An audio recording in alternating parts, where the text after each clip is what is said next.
ایک واقعہ سنایا کرتا ہوں۔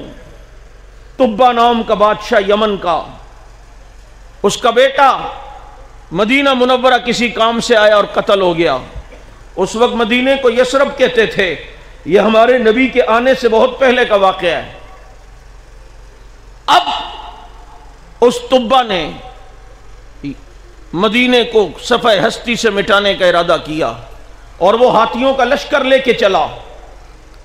جب مدینہ منورہ میں پہنچا تو اس نے کام بڑا عجیب دیکھا کہ دن کو مدینے والے لڑتے تھے، جب رات لڑائی تھمتی تھی تو مدینے کی مہمان نوازی تو مشہور ہے، یہ رات کو طبہ کی فوجوں کو کھانا بھجواتے تھے۔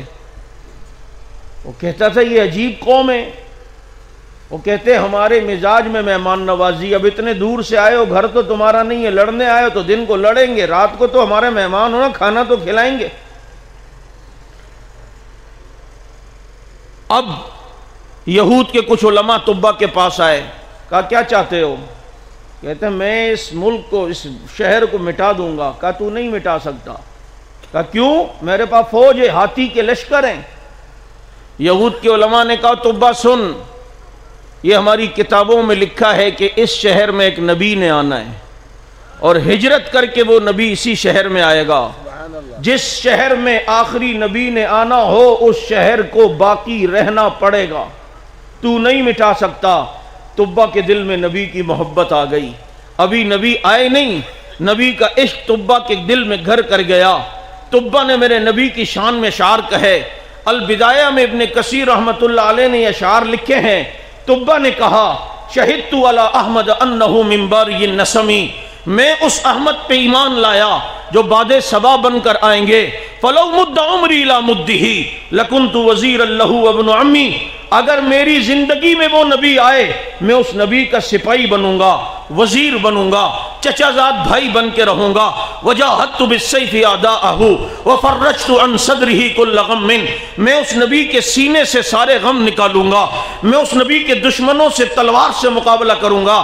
پھر طبہ نے ایک گھر بنایا اور اس کی چابی ایک شخص کو دی اور کہا وہ نبی جب بھی آئے میرے گھر میں ٹھہرے گا، اور اگر تو مرنے لگے تو اپنی اولاد میں وصیت کر جا کہ یہ گھر اس نبی کا ہے، وہ مرنے لگیں وہ اپنی اولاد کو وصیت کر جائیں۔ سلسلہ چلتا گیا۔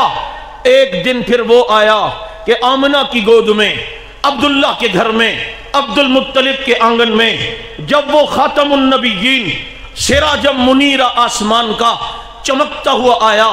اب دنیا نے جب نبی نے نبوت کا اعلان کیا، مکے والوں نے ستایا۔ آپ جانتے ہیں یہ نبی مدینہ منورہ ہمارے نبی پہنچے۔ اب جب مدینہ منورہ پہنچے، مدینے والے دیکھ کر استقبال کرتے ہیں۔ طلع البدر علینا من ثنیات الوداع وجب الشکر علینا ما دعا للہ داعی۔ آج جہاں قبا مسجد ہے، یہی آ کر پیغمبر کی اونٹنی قصبہ نام کی ٹھہری۔ سارے مدینے والوں نے نبی کو گھیر لیا اور ان کے درمیان ایسے چمک رہے تھے جیسے ستاروں کی جھرمٹ میں چاند چمکا کرتا ہے۔ ہر عاشق یہ تمنا لے کر آیا، آقا ہمارے گھر، آقا ہمارے گھر، آقا ہمارے گھر، آپ ہمارے ہاں جائیے، آپ ہمارے ہاں چلیے۔ میرے پیغمبر زبان حال سے کہتے ہیں میرے عاشقوں تمہاری چاہت و محبت و عشق اپنی جگہ، میں ایک وقت میں ہر عاشق کے گھر تو جا بھی نہیں سکتا کہ میں ایک ہی وقت میں ہر جگہ ہو جاؤں اور ہر عاشق کے گھر چلا جاؤں، ایسا تو ممکن ہی نہیں ہے۔ ایک عاشق کے گھر میں ہوں گا تو دوسرے عاشق کے گھر نہیں جا سکتا، دوسرے کے گھر میں ہوں گا تو تیسرے کے گھر نہیں جا سکتا، اس لیے ایک وقت میں اتنے عاشقوں کے آ جاؤں یہ تو مشکل ہے۔ ہاں یوں کرتا ہوں، میری اونٹنی جہاں جا کے ٹھہرے گی میں وہیں پر قیام کروں گا۔ آپ جانتے ہیں، علماء سے سنتے ہیں، یہ اونٹنی چلی ہے اور آج جہاں مسجد نبوی میں باب بقی ہے، اس کے سامنے جو چھتریاں ہیں، جو چھتری ٹائپ کے جو پلر ہیں، یہ وہ جگہ ہے جہاں پیغمبر کی اونٹنی آ کے ٹھہری، جسے ابو ایوب انصاری رضی اللہ تعالیٰ عنہ کا گھر کہا جاتا ہے۔ لیکن آپ کو پتہ ہونا چاہیے یہ ابو ایوب انصاری کا گھر نہیں تھا، یہ وہی گھر تھا جو طبہ نے میرے نبی کے لیے بنایا تھا۔